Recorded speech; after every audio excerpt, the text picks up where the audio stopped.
my duties. This is Joshy J. It is Sunday. It is 6:16, and I'm just pumped. I'm pumped, and I'm pumped because this piece that I'm showing you guys today came together super freaking well, and I'm super stoked on it. That's all I can say. Man, I had so much fun doing this piece. I did it in over the course of 2 days. The initial sketch it didn't even plan to be a painted piece or a final piece. It was more just a morning sketch. If you look at the morning sketches that I've been doing, the morning paintings, I actually ran out of white ink, so that's why I started pencil sketching. So yeah, I'm glad that happened actually. But yeah, today I'm just going to be covering some process work. Obviously, a little bit of mental state throughout the piece, as I usually do in my other talks. But yeah, I hope you guys like the final product. Yeah, super stoked on this one, guys, for real. To kick it off, actually, the other day I was chatting to one of my friends, Rob, and we're speaking about this idea of success and this preconceived idea of success and whatever. And actually, the day before, I was listening to one of Bobby Chu's talks, and he was speaking about this idea of madness and being unreasonable and success are super heavily interlinked, which is quite interesting. This idea that to obtain a goal, sometimes you have to be unreasonable. And if that means you have to wake up at ridiculous hours, if that means you have to make sacrifices to obtain this idea of success that you deem to be important, then that's what you got to do. Sometimes that's what you got to do. You got to make sacrifices for the things that are really important to you in your life. Whether that be an art piece, whether that be a person, a relationship, anything. You got to make sacrifices for these things to flourish and for them to become bigger and have more impact on your life. Yeah, this is all about sacrifice. This is unreasonable. I've come to embrace this idea of being unreasonable about things. It's like a normal thing to me. In a good way, not in a horrible way, obviously. This idea of embracing something that you believe in, and the things that you believe in is often the things that you give to others. This is also apparent in relationships, as is in art. If I believe in an art piece, I would believe that presenting this art piece would do really good things for people. And that brings so much joy to me, actually, to see other people react the way they do when they look at some of my art pieces. Even throughout the process of this piece, I stay with my two best friends, Matt and Cam, and they would come in, like, check it out. They'd just get super pumped when they saw it, and that reaction of seeing them getting super pumped over a piece I was doing just, like, amped me up to carry on going. So it fed it's like a process that feeds each other, which is freaking awesome. This idea of giving to get a reaction back, not even to get a reaction back, actually, it's more the idea of giving because you believe it's something worthy to be given, and inevitably you would get a reaction back. So throughout this piece, actually, I've been doing a in-app brief for my project, and I actually made sure that I executed that brief first so that I was able to commit fully to this piece. And I often do that. I'll do the things that I really don't want to do, or the things that I have to do first, so that I can do the things that I want to do with no constraints, and I can just dive fully into them no constraints. Often when I do paintings, digital paintings, I'll go in my room, turn off all the lights, get some chiasmos jamming, and just geek out and get totally into it. Yeah, that's the way that and then I feel like I engage super well into it. So there's no distractions when I'm engaged with the piece. Yeah, so as I was saying, I was listening to Bobby Chu's talk the other day, and he was speaking about this idea of learning fundamentals and drawing, and this idea of building like a visual library to be able to build your pieces. And he spoke about learning technical skills to portray an emotion and a style exactly in the way that you want to, which really resonated with me, because usually the technical skills are the ones that take super long to learn and to harness.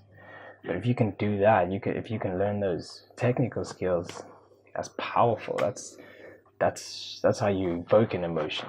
That's how you're able to produce work that you do produce. And building a visual library, you do that. Well, I know a good way to do that is to paint from life, because then you're in contact with the real thing, and you often find you avoid cliches.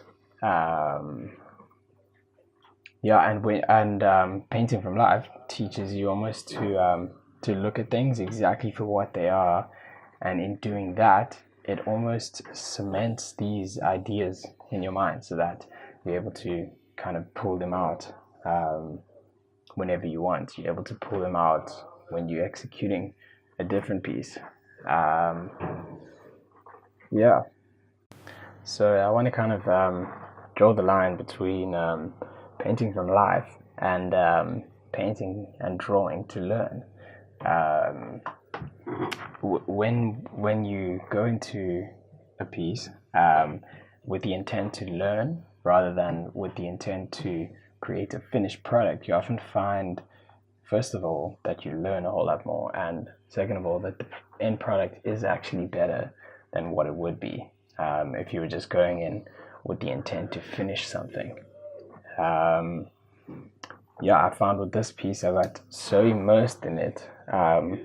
I found this is actually one of my better pieces, purely because of the fact that I went in it with the intent to learn. Okay, how do you represent scales? How do you represent claws without drawing every single detail? I mean, a lot of the time you can get super lost in detail,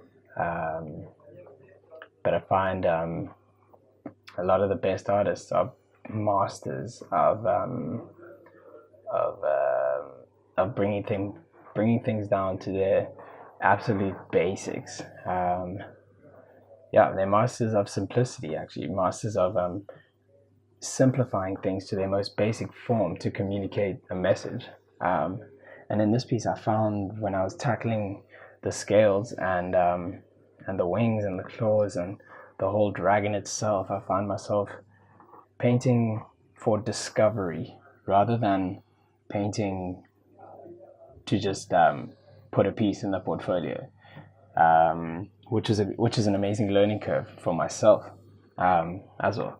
And Bobby Chu speaks about when drawing from life, when practicing your fundamentals, he says don't doodle, rather draw to learn. I mean, when you doodle, it's a mindless exercise. It's a mindless interaction with, I don't know, nothing basically. But when you are drawing to learn what the thing is that you're drawing, you find you learn more about it, and you're able to pull it out whenever you need to. And this idea of painting from life helps you almost create a style from life. And Bobby Chu also speaks about looking at subtleties and just like totally geeking out on them. Like when you're looking at like a leaf, looking at like often like the mundane objects in life, when you find you're observing them, you would observe the finest, most detail and find it interesting. A lot of the best artists I know, a lot of my friends as well, are just, they have this ability to be super curious about the world around them, and just super interested in like very little mundane things, which is a freaking rad skill to have, actually. Which is very cool because that way you find out the real deal of what things are, rather than what the cliche portrays them to be. I mean, it's difficult looking at the subtleties of things. It's quite a brain effort, and you find that a lot of the successful artists, they speak about being out of their comfort zone most of the time.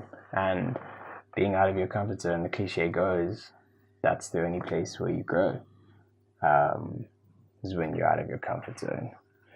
And the art world kind of keeps you out of your comfort zone constantly, like the whole time, constantly out of your comfort zone. And when one can be okay with being out of their comfort zone, you find you would learn more and you would improve observational skills, improve your style, improve your brain muscles. I mean, your brain muscles are your tools of thinking, and when you're working your brain muscles, you're working your perception of the world. You're internalizing all of these objects around you, and once they've cemented themselves in your mind, they're yours. They become yours, which is freaking awesome. And it's hard. I mean, it's hard going through the fundamentals and the basics, but if you're trying hard, I mean, it means you're making progress. Like, no matter what people say, if you're trying hard and your progress is not in the same direction as other people, I mean, you're still trying hard. That is progress within itself. The act of trying hard for something is progress within itself. And a lot of great artists are insanely good at interpreting life, but I often found, with myself included, that I would try and interpret other artists' work, rather than make my own interpretation of life and my own interpretation of their work. So in essence, I was interpreting other artists' work, which kind of led to me interpreting their interpretation of life. Yeah, I don't know if that makes sense, but yeah, so I find it's often chokes your creativity and can be somewhat limiting. So in essence, what I'm saying is, if you're observing from life, create your own interpretation of the things around you. I mean, I'm a believer that we all kind of live within our own worlds, and they sometimes cross paths. They sometimes get interlinked. I mean, we all live in our own heads. We all have different brains that have gone through similar experiences, and that's where I believe sometimes our paths are interlinked. So if you're trying to interpret someone else's path, someone else's version of the world around them, it'll never fit into your psyche. I believe it wouldn't fit into your psyche because it's not how you wired. It's not how your brain was wired. So in other words, create your own interpretation of the world around you. Yeah, and this own interpretation of the world around you allows you to visualize things. And I think visualizing, Bobby Chiu also speaks about this. Visualizing is the absolute most important way to think. Before you've even started a piece and you're looking at this blank canvas with nothing, it's it's so crucial to be able to visualize what it is you're going to put down before you've started. And it's often never turns out exactly the way you planned it out, but it gives you a solid direction, solid path for which to go.